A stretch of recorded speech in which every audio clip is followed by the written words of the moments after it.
Hello and welcome my dear friends. तो कैसे आप सब। आज हम मॉडर्न इंडिया हिस्ट्री पढ़ेंगे। मैं आपको हिस्ट्री पोर्शन पढ़ाऊंगा, लेकिन फिलहाल हम स्टार्ट करेंगे मॉडर्न इंडिया हिस्ट्री से।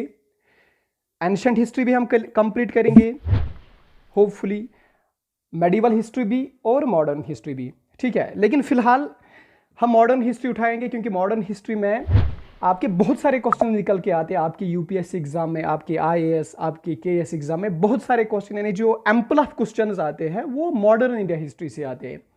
तो इसीलिए आपका जल्दी से जल्दी मॉडर्न इंडिया हिस्ट्री कंप्लीट हो जाए, तो इसीलिए हमने मॉडर्न हिस्ट्री से ही स्टार्ट किया है, ठीक है। ये हुई पहली बात। दूसरी बात ये कि अगर हमें आईएएस या केएएस क्वालिफाई करना है या कोई भी एग्जाम क्वालिफाई करना है, लेकिन पर्टिकुलरली आईएएस एंड केएएस, तो हमें सिलेबस का होना बहुत ज़रूरी है। जब तक कि हमें सिलेबस नहीं होगा, तब तक आईएएस और केएएस आप दिमाग से निकालो, नहीं हो पाएगा। आईएएस और केएएस का सिलेबस, आप क्या पढ़ते हैं, हिस्ट्री पढ़ते हैं, जियोग्राफी पढ़ते हैं, पॉलिटी पढ़ते हैं, तो आपको उनका सिलेबस सामने होना ही होना है।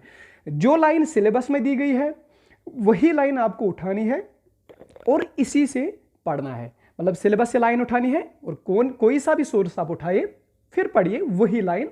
तो बस इसी में से आपके केएएस और आईएएस के क्वेश्चंस पूछे जाते हैं। सिलेबस के बगैर, सिलेबस के आउटसाइड में आपसे कोई भी क्वेश्चन नहीं पूछा जा सकता है, ठीक है। ये हुई पहली बात। अब हम दूसरी बात करते हैं। हम यहां पे आपको मॉडर्न इंडिया हिस्ट्री पढ़ाएंगे, तो इसके लिए जो टॉपर्स रह चुके हैं या जिन्होंने आईएएस केएएस क्वालिफाई किया है, अगर हम आईएएस की बात करेंगे तो आईएएस जिन्होंने क्वालिफाई किया है, टॉपर्स का जो टॉपर स्टॉक है, अगर आप वो सुनेंगे तो वो कहते हैं वहां पे कि जो स्पेक्ट्रम है that is known as the Bible of history. यानी अगर हिस्ट्री में बाइबल है तो वो स्पेक्ट्रम है। इसीलिए हमने भी सोचा हम आपको स्पेक्ट्रम पढ़ाएंगे, ठीक है। स्पेक्ट्रम में जितना भी पोर्शन आपको रहता है या कोई चीज वहां से छूट जाती है वो हम कवर करेंगे, लेकिन सेंटर, हमारा एपिसेंटर जो रहेगा वो स्पेक्ट्रम ही रहेगा, ठीक है। आप भी स्पेक्ट्रम लाइए, आप भी वो पढ़िए, तो आपको यहां पे सारा कुछ हम क्लियर करेंगे। यानी स्पेक्ट्रम के इर्द गिर्द बहुत सारे 4-5 बुक्स हम उनका कंटेंट मिला के आपको पढ़ाएंगे, लेकिन एपिसेंटर जो है ना बेटा, वो स्पेक्ट्रम ही है। इसलिए आप भी स्पेक्ट्रम लाइए, वो देखिए रिवीजन के लिए, ठीक है। बाकी हमारे नोट्स सफिशिएंट है। तो स्टार्ट करते हैं without wastage of much time. तो हमने पहली बात आपको जो बताई थी वो हमने सिलेबस के बारे में बताया था। तो बेटा मॉडर्न इंडिया हिस्ट्री या हिस्ट्री सर कहां, ये सिलेबस में कहां पे है। अगर हम प्री की बात करें, यानी आपकी प्रिलिमिनरी एग्जाम की बात करें, आपको तो पता ही है कि आपके एग्जाम का 3 टायर होता है। तो पहला टायर जो होता है दैट इज प्रिलिमिनरी एग्जाम। तो आपके प्रिलिमिनरी एग्जाम में हिस्ट्री का जो सिलेबस है वो बस एक लाइन है, that is history of India and Indian national movement, ठीक है ना बेटा। तो यहां पे आपको हिस्ट्री ऑफ इंडिया पढ़नी है और इंडियन नेशनल मूवमेंट, और यहां पे सिलेबस में पूरा लिखा है इंडियन नेशनल मूवमेंट। तो इसी वजह से अगर आप एक्सप्लोरर खरीदोगे, अगर आप प्रीवियस ईयर क्वेश्चन चेक करोगे, तो बेटा 70 to 80% क्वेश्चंस आपके इंडियन नेशनल मूवमेंट से निकलेंगे। अगर आप प्रीलिम्स की बात करोगे तो 70 to 80% क्वेश्चंस आपके इंडियन नेशनल मूवमेंट से निकलेगा। क्यों? क्योंकि ये सिलेबस में एक ही लाइन है, history of India and Indian national movement, ठीक है ना। तो ये हुई प्रीलिम्स की बात, यानी प्रीलिम्स में ये सिलेबस है। अगर हम मेंस की बात करें तो आपके मेंस में जीएस 1 में, यानी जनरल स्टडीज 1 में जो आपका सिलेबस है वो है Indian heritage and culture, history and geography of world and society.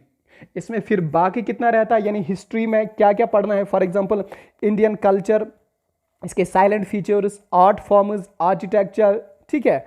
Modern India history में आपको पढ़ना है significant events, personalities, issues during the middle of the 18th century until the present. ये सब कुछ आपको पढ़ना है वहां पे। खैर आप सिलेबस देख लीजिए एक बार घर में, और इसी के अराउंड में आप सोर्स ढूंढिए, इसी के अराउंड में आप पढ़िए, बाकी आपको कहीं जाने की जरूरत नहीं है। खैर अब हम स्टार्ट करते हैं आज का लेक्चर। तो आज हम आपको पढ़ाएंगे मॉडर्न इंडिया हिस्ट्री, ठीक है ना बेटा। लेकिन यहां पे बच्चे कंफ्यूज होंगे, बोलेंगे सर मॉडर्न हिस्ट्री तो हम पढ़ेंगे, लेकिन ये मॉडर्न हिस्ट्री कहां से स्टार्ट होती है? जैसे कि हमने आपको बताया, हिस्ट्री मेनली 3 क्लासिफिकेशन है हिस्ट्री की। One is ancient, medieval and modern. Ancient और मेडिवल हम बाद में पढ़ेंगे, फिलहाल हम मॉडर्न पे फोकस करेंगे। लेकिन सर अब यहां पे क्वेश्चन आता है कि मॉडर्न इंडियन हिस्ट्री कहां से स्टार्ट होती है? तो बहुत सारी बुक्स जब हमने पढ़ी, रिसर्च किया, तो अलग अलग बुक्स अलग अलग लिखती है। ये वाले क्वेश्चन तो आपके एग्जाम में भी नहीं पूछे जाएंगे, बस आपको यहां पे थोड़ा सा याद रखना है, लेकिन एग्जाम में नहीं पूछे जाएंगे। याद ये रखना है कि कोई बुक मॉडर्न इंडिया हिस्ट्री दिखाती है कि 1707 से स्टार्ट होती है, यानी जहां पे औरंगजेब साहब का इंतकाल होता है। इनके बाद जो यानी मुगल एम्परर्स जो होते हैं, हम ग्रेट मुगल एम्परर्स की बात करेंगे, यानी अकबर से लेकर, यानी बाबर से लेकर, हुमायूं से लेकर, अकबर, बाबर, हुमायूं, शाहजहां, जहांगीर और औरंगजेब, यानी ये जितने भी आते हैं ना बेटा, इनको हम ग्रेट मुगल एम्परर्स कहते हैं। क्यों ग्रेट मुगल एम्परर्स कहते हैं? क्योंकि इनका योगदान बहुत ज्यादा रहा था, इनकी कंसोलिडेशन बहुत ज्यादा रही थी, इनकी स्ट्रेंथ बहुत ज्यादा रही थी, इनकी army strength, military strength, economic affairs, political affairs, सब पे इनका बहुत ज्यादा दबाव था, यानी सब कुछ अच्छे से चल रहा था। That's why they were known as the great Mughal emperors. ठीक है, लेकिन इंतकाल जब करते हैं औरंगजेब, तो इसके बाद जो रूलर्स होते हैं वो वीक होते हैं, वो लड़खड़ा जाते हैं। ठीक है, तो जिसकी वजह से उनको फिर नाम पड़ा वीक रूलर्स। और मुगल एम्परर औरंगजेब के मरने के बाद फिर से ही मॉडर्न इंडिया हिस्ट्री स्टार्ट होती है, क्योंकि वो वीक रूलर्स होते हैं और उन पे कब्जा करना, उन पे छेड़खानी करना, उनको जो सल्तनत उनकी होती थी उनसे वो छीन लेना, वो इजी होता था किसी दूसरे को, ब्रिटिशर्स को, फ्रेंच को, पुर्तगीज को। ठीक है, दैट इज वाई कोई कोई बुक लिखती है मॉडर्न इंडिया हिस्ट्री 1707 से स्टार्ट होती है, यानी औरंगजेब के इंतकाल के बाद। ठीक है, कोई बुक लिखती है modern India history battle of Plassey के बाद स्टार्ट होती है, दैट इज 1757 के बाद स्टार्ट होती है, बैटल ऑफ प्लासी के बाद। बैटल ऑफ प्लासी क्या होता है बाद में पढ़ाएंगे आपको। और कोई कोई बुक लिखती है मॉडर्न इंडिया हिस्ट्री जो है ये स्टार्ट होती है with the advent of Europeans. और एडवेंट ऑफ यूरोपियंस का मतलब यानी जब यूरोपियंस आते हैं। अब ये यूरोपियंस कब आते हैं? देखो बेटा, मैं ब्रिटिशर्स की बात सिर्फ नहीं कर रहा हूं, मैं यूरोपियंस की बात कर रहा हूं। इनमें ब्रिटिशर्स भी आते हैं, इनमें फ्रेंच भी आते हैं, इनमें पुर्तगाल भी आते हैं, इनमें डच भी आते हैं, बहुत सारे कंट्रीज जो यहां पे आ चुके हैं। तो सबसे पुराना जो रिश्ता है वो यहां पे है एडवेंट ऑफ यूरोपियन से, तो हम भी यहीं से स्टार्ट करेंगे, यानी 1707 से हम स्टार्ट नहीं करेंगे, 1757 से हम स्टार्ट नहीं करेंगे, हम एडवेंट ऑफ यूरोपियन से स्टार्ट करेंगे मॉडर्न इंडिया हिस्ट्री। ठीक है ना? तो ठीक है, आज का लेक्चर इसी पे है, advent of Europeans in India. Europeans कैसे हिंदुस्तान आते हैं, यूरोपियंस कैसे इंडिया में प्रवेश करते हैं, क्यों आते हैं, कौन सा मकसद था इनका इंडिया में क्यों आते हैं, ये आखिर क्या बात थी इनके दिमाग में कि ये सोचते हैं कि नहीं हमने इंडिया जाना ही जाना है, हमने इंडिया को, फिर बाद में जो इंडिया कब्जा करते हैं ये लोग, बाद में जो इंडिया पूरी की पूरी टेरिटरी जो इंडिया की उनके कब्जे में चली जाती है, क्यों चली जाती है, रीजन क्या है, इसके बारे में हम बात करेंगे इसी लेक्चर में। ठीक है,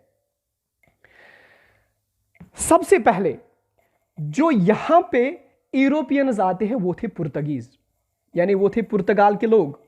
लेकिन यही क्वेश्चन आपकी यूपीएससी 2015 में पूछा गया था। देखो बेटा क्वेश्चन क्या आया था, क्वेश्चन आया था who was the last to leave the India and who was the last to enter the India, यानी कौन सा यूरोपियन पावर जो था, यानी कौन सी यूरोपियन कंट्री जो थी जो इंडिया लास्ट में आई और इंडिया से लास्ट में चली गई। ये यूपीएससी 2015 में क्वेश्चन पूछा गया, सिंपल सा क्वेश्चन आता है।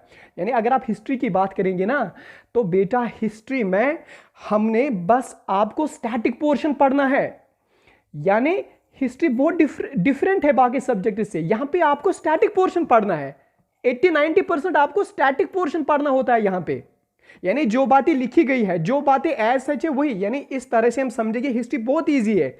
अगर हम पॉलिटी की बात करेंगे ना बेटा तो पॉलिटी में आपको डायनामिक सब्जेक्ट्स पढ़ने हैं, पॉलिटी में आपको करंट अफेयर पढ़ना है, पॉलिटी में आपको बहुत सारा चीज पढ़ना है, लेकिन हिस्ट्री जो है ये स्टैटिक पोर्शन है, ये मेजॉरिटी 80-90% इसका स्टैटिक है। तो इसी वजह से इस पर अगर आप ज्यादा फोकस करेंगे ना बेटा तो इसमें आपका स्कोर ज्यादा रहता है। एक तो ये चीज, दूसरा ये चीज आपका ऑप्शनल, आपके ऑप्शनल में जितनी आप मेहनत करोगे उससे ज्यादा स्कोर बढ़ता है आपका।